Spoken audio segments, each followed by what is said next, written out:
വിശദമായ വാർത്തയിലേക്ക്. Harippad medical college consultancy കരാർ നൽകിയതിൽ ക്രമക്കേടെന്ന് ചൂണ്ടിക്കാട്ടി വിജിലൻസ് ഹൈക്കോടതിയിൽ റിപ്പോർട്ട് സമർപ്പിച്ചു. യോഗ്യതയുണ്ടായിട്ടും കുറഞ്ഞ തുക കോഡ് ചെയ്ത് സ്ഥാപനത്തെ ഒഴിവാക്കി ഉയർന്ന തുക കോഡ് ചെയ്ത ഏജൻസിക്ക് കരാർ നൽകിയെന്നും റിപ്പോർട്ടിൽ പറയുന്നു. സാലി മുഹമ്മദ് ചേരുന്നു. സാലി, വാർത്തയുടെ കൂടുതൽ വിശദാംശങ്ങൾ എന്തൊക്കെയാണ്? വിജിലൻസിന്റെ ആലപ്പുഴ യൂണിറ്റ് നടത്തിയ ത്വരിത പരിശോധനയുടെ റിപ്പോർട്ടാണ് ഹൈക്കോടതിയിൽ ഇന്ന് സമർപ്പിച്ചത്. മെഡിക്കൽ കോളേജ് നിർമ്മാണത്തിനുള്ള കൺസൾട്ടൻസി കരാർ നൽകിയതിൽ ക്രമക്കേടുകൾ നടന്നതായി റിപ്പോർട്ടിൽ പറയുന്നുണ്ട്. ടെൻഡറിൽ ഉയർന്ന തുക കോട്ട് ചെയ്ത ഏജൻസിക്കാണ് കരാർ നൽകിയിരിക്കുന്നത്. മാത്രമല്ല, യോഗ്യത ഉണ്ടായിട്ടും കുറഞ്ഞ തുക കോട്ട് ചെയ്ത ഏജൻസിയെ ബോധപൂർവം ഒഴിവാക്കുകയും ചെയ്തു. കരാർ ലഭിച്ച ആർക്കി മാട്രിക്സ് എന്ന കമ്പനിക്ക് വിരമിച്ച PWD ഉദ്യോഗസ്ഥനുമായി ബന്ധമുണ്ടെന്ന് വിജിലൻസ് പരിശോധനയിൽ കണ്ടെത്തിയിട്ടുണ്ട്. കരാർ കരസ്ഥമാക്കിയ സംയുക്ത സംരംഭത്തിന്റെ മാനേജിംഗ് ഡയറക്ടർ ഈ പറയുന്ന സത്യപാലന്റെ മകൻ സച്ചിനാണ് എന്നാണ് വിജിലൻസ് റിപ്പോർട്ടിലുള്ളത്. അതായത് കമ്പനിക്ക് അവിഹിത നേട്ടമുണ്ടാക്കുന്നതിനായി വഴിവിട്ട സഹായം ചില കേന്ദ്രങ്ങളിൽ നിന്ന് ലഭിച്ചു എന്നാണ് റിപ്പോർട്ടിന്റെ ചുരുക്കം. മാത്രമല്ല, ടെൻഡർ തുറന്ന ശേഷമാണ് ഈ സാങ്കേതിക യോഗ്യതാ നിർണയക സമിതിയെ നിശ്ചയിച്ചത്. ഈ സമിതിയിൽ നിന്ന് പൊതുമരാമത്ത് വകുപ്പിന്റെ ചീഫ് ആർക്കിടെക്റ്റിനെ ഒഴിവാക്കുകയും ചെയ്തു. മാത്രമല്ല, സമിതിയിൽ 3 കർണാടക സ്വദേശികൾ മാത്രമാണ് ഉള്ളത് എന്നും വിജിലൻസ് ചൂണ്ടിക്കാട്ടുന്നുണ്ട്. ഇപ്പോൾ വിജിലൻസ് നടത്തുന്ന ത്വരിത പരിശോധന റദ്ദാക്കണം, രജിസ്റ്റർ ചെയ്ത FIR റദ്ദാക്കണമെന്നാവശ്യപ്പെട്ട് പൊതുമരാമത്ത് ചീഫ് എഞ്ചിനീയർ ഹൈക്കോടതിയിൽ ഒരു ഹർജി സമർപ്പിച്ചിരുന്നു. ഇതിനുള്ള മറുപടി സത്യവാങ്മൂലത്തിലാണ് ക്രമക്കേടുകൾ വിജിലൻസ് എണ്ണി പറയുന്നത്. ഹരിപ്പാട് മെഡിക്കൽ കോളേജുമായി ബന്ധപ്പെട്ട സമഗ്ര അന്വേഷണം വേണമെന്നും വിജിലൻസ് റിപ്പോർട്ടിൽ ശുപാർശ ചെയ്യുന്നുണ്ട്. സാലി മുഹമ്മദാണ് വിശദാംശങ്ങൾ നൽകിയത്.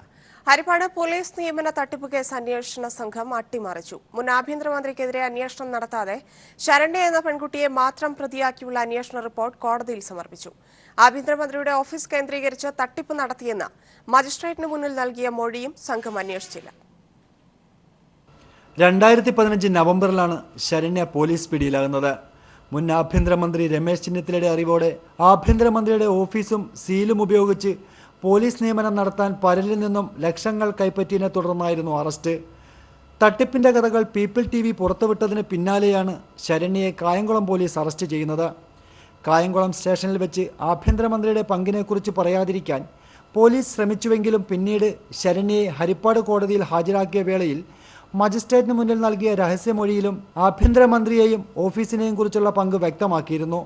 ഇതിനിടയിൽ ആഭ്യന്തരമന്ത്രി നേരിട്ടിടപെട്ട് കേസ് പ്രത്യേക അന്വേഷണ സംഘത്തിന് കൈമാറി. ഇവരെ ഉപയോഗിച്ച് തനിക്കെതിരെയുള്ള തെളിവുകൾ ആഭ്യന്തരമന്ത്രി നശിപ്പിച്ചുവെന്ന ആരോപണവും അന്ന് ഉയർന്നിരുന്നു. DYSP റാങ്കിലുള്ള ഉദ്യോഗസ്ഥനാണ് ആഭ്യന്തരമന്ത്രിക്കെതിരെയുള്ള ഗുരുതരമായ കേസ് അന്വേഷിച്ചതെന്നതും ശ്രദ്ധേയമാണ്. ഇത്രയധികം ഗൗരവകരമായ കേസ് ക്രൈംബ്രാഞ്ച് അന്വേഷിച്ച് 1.5 മാസം മുൻപ് ഹരിപ്പാട് കോടതിയിൽ കുറ്റപത്രം നൽകി. ശരണ്യയും മറ്റ് 4 പേരെയും പ്രതിയാക്കിയാണ് ഇപ്പോൾ കുറ്റപത്രം നൽകിയിരിക്കുന്നത്. ശരണ്യ മജിസ്ട്രേറ്റിന് മുന്നിൽ നൽകിയ രഹസ്യമൊഴി ലഭിച്ചിട്ടില്ലാത്തതുകൊണ്ടാണ് മുൻ ആഭ്യന്തരമന്ത്രിക്കെതിരെ അന്വേഷണം നടത്താൻ കഴിയാതിരുന്നതെന്നാണ് പോലീസ് പറയുന്നത്. ഈ രേഖകൾ കോടതി നൽകിയില്ല എന്നും പോലീസ് പറയുന്നു. ഇത്രയധികം ഗുരുതരമായ കേസിൻ്റെ അന്വേഷണം നടന്നിട്ടും ആഭ്യന്തരമന്ത്രിയെ ഒഴിവാക്കി കേസ് പൂർണ്ണമായിട്ടും അട്ടിമറിച്ചു എന്ന ആരോപണം ശരിവയ്ക്കുന്നതാണ് ഇപ്പോൾ പുറത്തുവരുന്ന വാർത്തകൾ. Shajahan, news bureau, Alappuzha. RSP നേതാവും മുൻ മന്ത്രിയുമായ VP രാമകൃഷ്ണപിള്ള അന്തരിച്ചു. തിരുവനന്തപുരത്തെ സ്വകാര്യ ആശുപത്രിയിലായിരുന്നു അന്ത്യം. ജീവൻ ചേരുന്നു. ജീവൻ, വാർത്തയുടെ വിശദാംശങ്ങൾ. നീണ്ട 15 വർഷത്തിലേറെ കാലമായി അദ്ദേഹം അസുഖബാധിതനായിരുന്നു. പ്രത്യേകിച്ച് അദ്ദേഹത്തിന് കഴിഞ്ഞ 15 വർഷത്തിലേറെയായി വൃക്ക രോഗം ഉണ്ടായിരുന്നു. കഴിഞ്ഞ 1.5 ആഴ്ചയിലേറെയായി അദ്ദേഹം ഇപ്പോൾ തിരുവനന്തപുരത്തെ ഒരു സ്വകാര്യ ആശുപത്രിയിൽ ചികിത്സയിലുമായിരുന്നു. ഇന്ന് ഉച്ചയോടുകൂടി രോഗം മൂർച്ഛിച്ചു. വൈകിട്ട് 4:45 മരണം സംഭവിച്ചത്. അദ്ദേഹത്തിന് 83 വയസ്സുണ്ടായിരുന്നു. RSPയുടെ മുതിർന്ന ട്രേഡ് യൂണിയൻ നേതാവുമായിരുന്നു VP രാമകൃഷ്ണപിള്ള. പാർട്ടിയുടെ സംസ്ഥാന സെക്രട്ടറിയായി പ്രവർത്തിച്ചിട്ടുണ്ട്. നിലവിൽ പാർട്ടിയുടെ കേന്ദ്ര സെക്രട്ടേറിയറ്റ് അംഗമാണ്. 1 തവണ മന്ത്രിയും 2 തവണ MLA ആയിട്ടുണ്ട്. 2008 നടന്ന പാർട്ടി സംഘടനാ തെരഞ്ഞെടുപ്പിൽ CJ ചന്ദ്രചൂഡിനെ പരാജയപ്പെടുത്തിക്കൊണ്ട് അദ്ദേഹം പാർട്ടിയുടെ സംസ്ഥാന സെക്രട്ടറിയായി തെരഞ്ഞെടുക്കപ്പെട്ടു. UDFന്റെ പിളർപ്പ് LDFിനുള്ളിൽ പിളർപ്പുണ്ടാക്കിക്കൊണ്ട് ഒരു കക്ഷിയെ തന്നെ പൂർണ്ണമായും അടർച്ചു മാറ്റി ഒരു രാത്രി കൊണ്ട് UDFിൽ എത്തിക്കുന്നതിൽ അടങ്ങുന്ന ചാണക്യ നീക്കങ്ങൾക്ക് ചരട് വലിച്ചതിന് പിന്നിൽ VP രാമകൃഷ്ണപിള്ളയായിരുന്നു എന്നാണ് പൊതുവിൽ അക്കാലത്തെല്ലാം പറഞ്ഞിരുന്നത്. ഇദ്ദേഹത്തിന്റെ മൃതദേഹം നാളെ രാവിലെ 9 മണിക്ക് പാർട്ടിയുടെ സംസ്ഥാന കമ്മിറ്റി ഓഫീസിൽ പൊതുദർശനത്തിന് വെക്കും. തുടർന്ന് 11 മണിയോടുകൂടി അദ്ദേഹത്തിന്റെ സ്വദേശമായ കോട്ടയത്തേക്ക് കൊണ്ടുപോകും. വൈകിട്ട് 5 മണിയോടുകൂടി അദ്ദേഹത്തിന്റെ സ്വന്തം ഗ്രാമമായ അഷ്ടമുടിയിൽ തറവാട്ട് വീട്ടിൽ അടക്കുന്നതിന് ആയിട്ടുള്ള ക്രമീകരണങ്ങളാണ് ഇപ്പോൾ വരുത്തിയിരിക്കുന്നത്. ജീവനാണ് വിശദാംശങ്ങൾ നൽകിയത്. അമേരിക്കൻ പ്രസിഡന്റ് തെരഞ്ഞെടുപ്പിലെ മിഡ് നൈറ്റ് വോട്ടെടുപ്പിൽ ആദ്യ ഫല സൂചികകളിൽ ഹിലറി ക്ലിന്റൺ അനുകൂലം. നിർണായക സ്റ്റേറ്റുകളിൽ ഇഞ്ചോടിഞ്ച് പോരാട്ടമാണ്. വിവരങ്ങളുമായി അമേരിക്കയിൽ നിന്ന് ജോസ് കടാപ്പുറം ചേരുന്നു. ജോസ്, അമേരിക്കൻ ജനത വോട്ട് ചെയ്തു തുടങ്ങിയിരിക്കുകയാണ്. ആർക്കൊപ്പമായിരിക്കും അമേരിക്ക? വിശദാംശങ്ങൾ. ധന്യ, ആക്ച്വലി 2.5 മണിക്കൂറോളമായി വോട്ടിംഗ് ആരംഭിച്ചിട്ട് ഇവിടെ ന്യൂയോർക്ക് സമയം രാവിലെ 6 മണിക്ക് തന്നെ വോട്ടിംഗ് ആരംഭിച്ചു. വളരെ നല്ല പോളിംഗ് ആണ് ഇപ്പോൾ നടന്നുകൊണ്ടിരിക്കുന്നത്.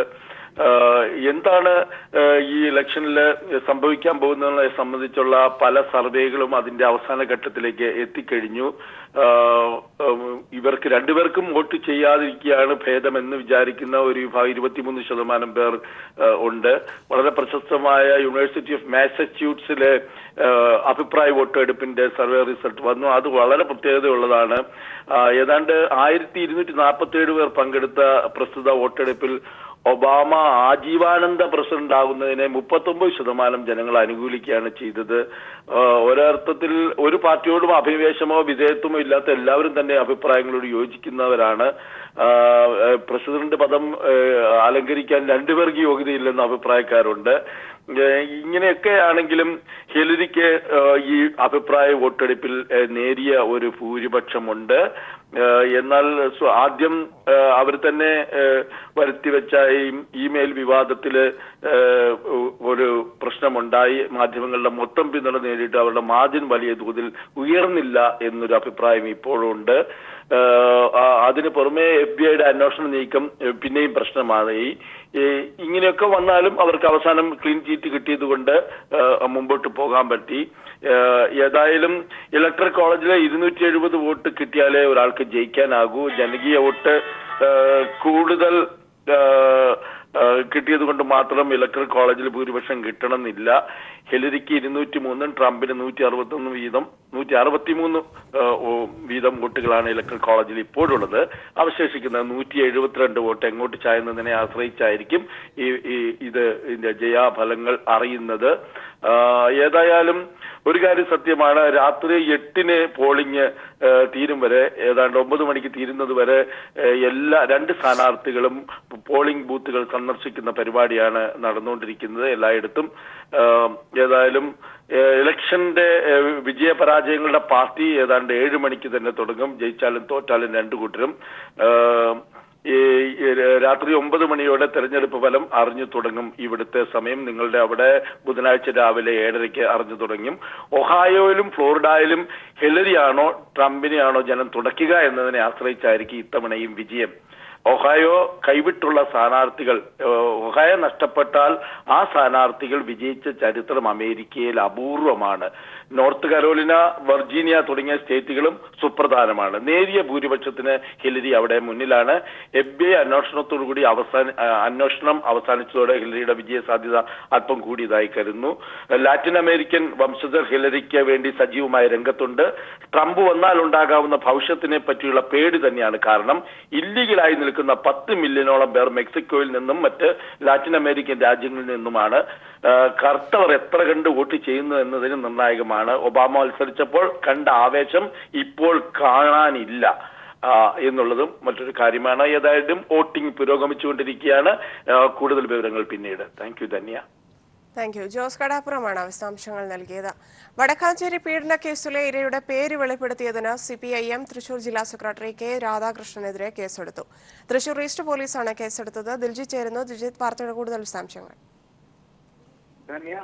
വടക്കാഞ്ചേരി പീഡന കേസിലെ ആരോപണ വിധേയരായ CPIM പ്രവർത്തകരെ പാർട്ടിയിൽ നിന്ന് സസ്പെൻഡ് ചെയ്ത കാര്യം മാധ്യമങ്ങളോട് സംസാരിക്കവേ CPIM തൃശൂർ ജില്ലാ സെക്രട്ടറി K രാധാകൃഷ്ണൻ കേസിലെ ഇരയുടെ പേര് വെളിപ്പെടുത്തി എന്ന് ചൂണ്ടിക്കാട്ടി BJPയും യൂത്ത് കോൺഗ്രസും പരാതി നൽകിയിരുന്നു. ഈ പരാതിയിലാണ് ഇപ്പോൾ അന്വേഷണം നടന്നു വരുന്നത്. തൃശൂർ സ്പെഷ്യൽ ബ്രാഞ്ച് ACPയുടെ നേതൃത്വത്തിൽ അന്വേഷണം നടന്ന പൂർത്തിയാക്കി ഇതുവരെ റിപ്പോർട്ട് സമർപ്പിച്ചിട്ടില്ല. ഇതിന്റെയാണ് DGPയുടെ പ്രത്യേക നിർദ്ദേശത്തെ തുടർന്ന് തൃശൂർ ഈസ്റ്റ് പോലീസ് കെ രാധാകൃഷ്ണനെതിരെ കേസെടുത്തത്. IPC 228 ഉപവകുപ്പ് A പ്രകാരം ആണ് ഇപ്പോൾ കേസ് എടുത്തിരിക്കുന്നത്. ബലാത്സംഗത്തിന് ഇരയായ കുട്ടി ആളുടെ പേര് പുറത്ത് വിളിക്കുന്ന നടക്കുന്ന നിയമമാണ് IPC 228A. ഇത് പ്രകാരം ഇപ്പോൾ കേസെടുത്തിട്ടുണ്ട്. സ്റ്റേഷൻ വകുപ്പിൽ സ്റ്റേഷനിൽ നിന്ന് ജാമ്യം ലഭിക്കാവുന്ന തരത്തിലുള്ള കേസാണ് ഇത്. ഏതായാലും ഇപ്പോൾ കേസ് രജിസ്റ്റർ ചെയ്തിട്ടുണ്ട്. ഇത് സംബന്ധിച്ച് സ്റ്റേഷൻ ഹാജരാകാനുള്ള അറിയിപ്പ് പിന്നീട് തൃശൂർ ഈസ്റ്റ് പോലീസ് രാധാകൃഷ്ണൻ കൈമാറും. CJ ദിൽജിത്താണ് വിശദാംശങ്ങൾ നൽകിയത്. വടക്കാഞ്ചേരി സംഭവത്തിൽ ഇരയുടെ പേര് വെളിപ്പെടുത്തിയത് ശരിയായില്ലെന്ന് കോടിയേരി. യെച്ചൂരി പറഞ്ഞതാണ് പാർട്ടിയുടെ നിലപാടെന്നും മുഖം നോക്കാതെ നടപടിയെടുക്കുന്ന ഭരണമാണ് കേരളത്തിലേതെന്നും എല്ലാ ആരോപണങ്ങളും നിയമാനുസൃതമായി പരിശോധിക്കുമെന്നും കോടിയേരി ബാലകൃഷ്ണൻ പ്രതികരിച്ചു. CPIM തൃശൂർ ജില്ലാ സെക്രട്ടറി കെ രാധാകൃഷ്ണൻ ചെയ്തത് തെറ്റായിപ്പോയി എന്ന സീതാറാം യെച്ചൂരിയുടെ അതേ അഭിപ്രായം തന്നെയാണ് CPIM സംസ്ഥാന നേതൃത്വത്തിനുള്ളതെന്ന് കോടിയേരി ബാലകൃഷ്ണൻ വ്യക്തമാക്കി. കേരള പത്രപ്രവർത്തക യൂണിയന്റെ ആഭിമുഖ്യത്തിൽ നടത്തിയ മീറ്റ് ദ പ്രസിലാണ് കോടിയേരി നിലപാട് വ്യക്തമാക്കിയത്. അത് സംബന്ധിച്ച് പാർട്ടി ജനറൽ സെക്രട്ടറി പറഞ്ഞ അഭിപ്രായം തന്നെയാണ് പാർട്ടി സംസ്ഥാന കമ്മിറ്റിക്കുള്ളത്. അത് ഇപ്പോൾ അദ്ദേഹത്തിനെതിരായിട്ട് വക്കീൽ നോട്ടീസോ നിയമ നടപടികളൊക്കെ വന്നു കഴിഞ്ഞിട്ടുണ്ടല്ലോ. ആ നിയമ നടപടികളിൽ എന്താണ് നടക്കുന്നുള്ളത് നോക്കി തീരുമാനിക്കാം. അപ്പോൾ പറഞ്ഞ് രാധാകൃഷ്ണൻ എന്തോ കുഴപ്പം കാണിച്ചു എന്നുള്ള മട്ടിലാണ്. പാർട്ടിയെ നോക്കാതെ മുഖം നോക്കാതെ നടപടിയെടുക്കുന്ന ഒരു ഭരണക്രമം കേരളത്തിൽ വന്നിരിക്കുന്നു എന്നതാണ് ഇത്തരം ആക്ഷേപങ്ങളുടെ ഫലമായി ഭരണരംഗത്ത് വന്ന മാറ്റം വളരെ പ്രകടമായിരിക്കുകയാണ്. CPIM നേതാവ് സക്കീർ ഹുസൈനെതിരായ പരാതി പാർട്ടി അന്വേഷിക്കുന്നുണ്ട്. തെറ്റ് ചെയ്യുന്ന ഒരാളെയും പാർട്ടി സംരക്ഷിക്കില്ല. പാർട്ടി ഒരു അധികാര കേന്ദ്രമല്ലെന്ന് പ്രവർത്തകർ മനസ്സിലാക്കണം. സർക്കാർ അധികാരത്തിലുള്ളപ്പോൾ പ്രവർത്തകർ ഇക്കാര്യം പ്രത്യേകം ശ്രദ്ധിക്കണമെന്നും കോടിയേരി പറഞ്ഞു. ആരോപിക്കപ്പെടുന്ന സംഭവം UDF സർക്കാരിന്റെ കാലത്തുണ്ടായതാണ്. അന്ന് പരാതി കൊടുക്കാതെ 1.5 വർഷത്തിനു ശേഷം പരാതി നൽകിയതിൽ ദുരൂഹതയുണ്ടെന്നും കോടിയേരി പറഞ്ഞു. ഈ കാര്യങ്ങളെല്ലാം പ്രത്യേക അന്വേഷണ സംഘം പരിശോധിക്കണമെന്നും അദ്ദേഹം വ്യക്തമാക്കി. സർക്കാരിന് കോടതികൾക്കുള്ളിലെ കാര്യങ്ങളിൽ ഇടപെടുന്നതിൽ പരിമിതിയുണ്ടെന്ന് മാധ്യമപ്രവർത്തകർ മനസ്സിലാക്കണം. അഭിഭാഷകരും മാധ്യമപ്രവർത്തകരുമായുള്ള സംഘർഷം അവസാനിക്കരുതെന്ന് ആഗ്രഹിക്കുന്ന ഏതോ ഗൂഢകേന്ദ്രങ്ങൾ കേരളത്തിലുണ്ടെന്നും കോടിയേരി വാർത്താസമ്മേളനത്തിൽ വ്യക്തമാക്കി. News bureau, Thiruvananthapuram.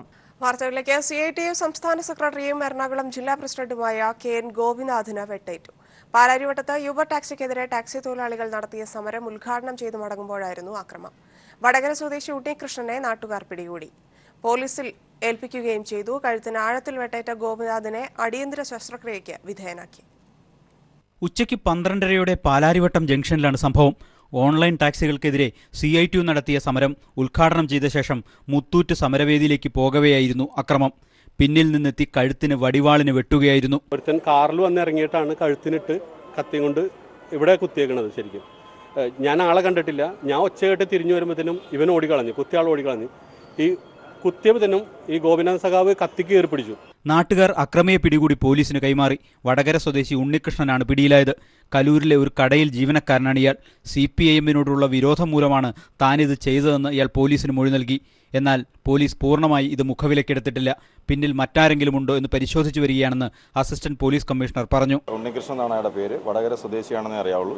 ബാക്കിയുള്ള കാര്യങ്ങൾ അയാളുടെ ഈ ഇത് സംബന്ധിച്ചുള്ള കൃത്യത്തിനുള്ള പ്രേരകമായിട്ടുള്ള കാര്യങ്ങളും അതെല്ലാം തന്നെ ശാസ്ത്രീയമായിട്ട് അന്വേഷിച്ച് കണ്ടുപിടിച്ച് ഇതിന്റെ പിന്നിലുള്ള വല്ല ഗൂഢാലോചന ഉണ്ടോ എന്നൊക്കെ അന്വേഷിക്കും. വെട്ടേറ്റ ഗോപിനാഥിനെ എറണാകുളത്തെ സ്വകാര്യ ആശുപത്രിയിൽ അടിയന്തര ശസ്ത്രക്രിയയ്ക്ക് വിധേയനാക്കി. മുറിവ് ആഴത്തിലുള്ളതാണെങ്കിലും ആശങ്കപ്പെടാനില്ലെന്ന് CPIM ജില്ലാ സെക്രട്ടറി P. രാജീവ് പറഞ്ഞു. ഇപ്പോൾ അപകടനിലയല്ല എന്നാണ് ഡോക്ടർ പറഞ്ഞതെങ്കിലും ഒരു വധശ്രമം തന്നെയാണ് നടന്നിട്ടുള്ളത്. അല്ലെങ്കിൽ കഴുത്തിൽ അങ്ങനെ ഒരു കുത്തുവരേണ്ട സാധ്യതയില്ല. ഇപ്പോൾ ഓപ്പറേഷൻ തിയേറ്ററിലേക്ക് കൊണ്ടുപോയിട്ടുണ്ട്. വളരെ ആസൂത്രിതമായൊരു ശ്രമമാണ് നടന്നിട്ടുള്ളത്. ഒരു സമരം ഉദ്ഘാടനം ചെയ്തതിന് ശേഷം മറ്റൊരു പരിപാടിയിലേക്ക് പോകുന്ന സന്ദർഭത്തിലാണ് ഇതുണ്ടായിട്ടുള്ളത്. പാളയം മാർക്കറ്റിൽ നിന്നാണ് കത്തി വാങ്ങിയതെന്ന് പ്രതി പോലീസിന് മൊഴി നൽകിയിട്ടുണ്ട്. ഏതെങ്കിലും ഒരു CPIM നേതാവിനെ വധിക്കുകയായിരുന്നു ലക്ഷ്യമെന്നും ഇയാൾ പോലീസിനോട് പറഞ്ഞു. News bureau, Kochi. KN ഗോപിനാഥിന് വെട്ടേറ്റ സംഭവം അങ്ങേയറ്റം നിർഭാഗ്യകരമെന്ന് CITU സംസ്ഥാന ജനറൽ സെക്രട്ടറി എളമരം കരീം. സംഭവത്തിൽ ദുരൂഹതയുണ്ടെന്നും എളമരം കരീം പറഞ്ഞു. CITU സംസ്ഥാന സെക്രട്ടറിയും എറണാകുളം ജില്ലാ കമ്മിറ്റിയുടെ പ്രസിഡന്റുമായ KN ഗോപിനാഥിനെ ഇന്ന് കാലത്ത് ഒരക്രമി ഒരു സമരകേന്ദ്രത്തിൽ വെച്ച് കുത്തിപ്പരിക്കേൽപ്പിച്ച സംഭവം അങ്ങേയറ്റം ഞെട്ടലുളവാക്കുന്നതാണ്. യൂബർ ടാക്സി പ്രചരിപ്പിക്കുന്ന പ്രശ്നം ടാക്സി തൊഴിലാളികൾക്കിടയിൽ വലിയ തൊഴിലില്ലായ്മ സൃഷ്ടിക്കുന്നു എന്ന പ്രശ്നമുയർത്തി എറണാകുളം നഗരത്തിലെ ടാക്സി തൊഴിലാളികൾ നടത്തിയ ഒരു സമരത്തിൽ പങ്കെടുക്കുന്നതിനിടയിലാണ് ഈ സംഭവം നടന്നത്. ഇതിൻ്റെ പിന്നിൽ ഗൂഢാലോചനയുണ്ടെന്ന് ഞാൻ ബലമായി സംശയിക്കുന്നു. പോലീസ് പ്രതിയെ കസ്റ്റഡിയിലെടുത്തിട്ടുണ്ട്. ആരാണ് ഈ അക്രമിയുടെ പിന്നിലെന്ന് കണ്ടുപിടിക്കാൻ നടപടി സ്വീകരിക്കുമെന്ന് പ്രതീക്ഷിക്കുന്നു. ഗോപിനാഥിന് നേരെ നടന്ന നിഷ്ഠൂരമായ ഈ ആക്രമണത്തിൽ പ്രതിഷേധിക്കാൻ സംസ്ഥാനത്തെ എല്ലാ ട്രേഡ് യൂണിയനുകളോടും തൊഴിലാളികളോടും അഭ്യർത്ഥിക്കുന്നു. ഗതാഗത രംഗത്ത് വിപ്ലവാത്മക ചുവടുമായി ഇന്ത്യയിലെ ആദ്യ LNG ബസ് കേരളത്തിൽ. തിരുവനന്തപുരത്ത് മുഖ്യമന്ത്രി പിണറായി വിജയൻ ഫ്ളാഗ് ഓഫ് ചെയ്ത ബസിന്റെ പരീക്ഷണോട്ടം കൊച്ചിയിലായിരിക്കും. അടുത്ത 5 വർഷത്തിനുള്ളിൽ KSRTCയെ പൂർണ്ണമായും CNG ആക്കുമെന്നും മുഖ്യമന്ത്രി വ്യക്തമാക്കി. മോട്ടോർ വാഹന നിയമത്തിന്റെ കരട് നിർമ്മാണത്തിന്റെ ഭാഗമായി അന്തർ സംസ്ഥാന ഗതാഗത മന്ത്രിമാരുടെ യോഗം തിരുവനന്തപുരത്ത് ചേർന്നു. ഇന്ത്യയിലെ ഗതാഗത രംഗത്ത് വിപ്ലവാത്മക ചുവടുവയ്പുമായാണ് കേരളത്തിൽ ആദ്യത്തെ LNG ബസ് നിരത്തിലിറങ്ങിയത്. മുഖ്യമന്ത്രി പിണറായി വിജയനാണ് ബസിന്റെ ഫ്ളാഗ് ഓഫ് നിർവഹിച്ചത്. കാർബൺ പുറന്തള്ളില്ല, ഇന്ധനച്ചെലവ് പകുതിയോളം കുറയ്ക്കാം, ഒറ്റത്തവണ ദ്രവീകൃത പ്രകൃതിവാതകം നിറച്ചാൽ 600 കിലോമീറ്റർ വരെ സുഗമായി ഓടും. ചുരുക്കത്തിൽ പറഞ്ഞാൽ LNGയുടെ വരവോടെ ഗതാഗത രംഗത്ത് വൻ കുതിച്ചുചാട്ടമാണ് പ്രതീക്ഷിക്കുന്നത്. 45 ലക്ഷം രൂപയ്ക്ക് ഒരു ബസ് ഇറക്കാം. ഇന്ധന ടാങ്ക് ക്രയോജനിക് ആയാൽ CNG ബസ്സുകൾക്ക് LNGയിലേക്ക് മാറുകയും ചെയ്യാം. കേന്ദ്ര ഗതാഗത മന്ത്രാലയത്തിന്റെ അനുമതി കിട്ടിയാൽ പരീക്ഷണ ഓട്ടം കൊച്ചിയിലായിരിക്കും. KSRTCയുടെ CNG ബസ്സുകളും സോളാർ ഇലക്ട്രിക്കൽ വാഹനങ്ങളുടെ മോഡലുകളും പുറത്തിറക്കി. റോഡ് സുരക്ഷയ്ക്ക് മുൻഗണന നൽകുന്ന പദ്ധതികളുമായി മുന്നോട്ടു പോകാനാണ് തിരുവനന്തപുരത്ത് ചേർന്ന അന്തർ സംസ്ഥാന ഗതാഗത മന്ത്രിമാരുടെ യോഗം തീരുമാനിച്ചത്. അടുത്ത 5 വർഷത്തിനുള്ളിൽ KSRTCയെ പൂർണ്ണമായും CNG ആക്കുമെന്നും മുഖ്യമന്ത്രി പിണറായി വിജയൻ പറഞ്ഞു. We are proud to announce that we are the first state in the country to commission a vehicle using LNG technology in collaboration with Petronet India. The state proposes to convert all the buses of the state transport undertaking KSRTC into CNG fueled vehicles within the next 5 years. LNG pipeline പദ്ധതി വേഗത്തിലാക്കാൻ സംസ്ഥാന സർക്കാർ ശ്രമിക്കണമെന്ന് കേന്ദ്രമന്ത്രി ധർമ്മേന്ദ്ര പ്രധാൻ ആവശ്യപ്പെട്ടു. അതേസമയം Petronet LNGയും Indian oil കോർപ്പറേഷനും ചേർന്ന് കേരളപ്പിറവിയുടെ വജ്രജൂബിലി ആഘോഷങ്ങളുടെ ഭാഗമായി പുത്തൻ ബസ് ഇറക്കിയതോടെ KSIRTCയും വലിയ പ്രതീക്ഷയിലാണ്. News bureau, Thiruvananthapuram.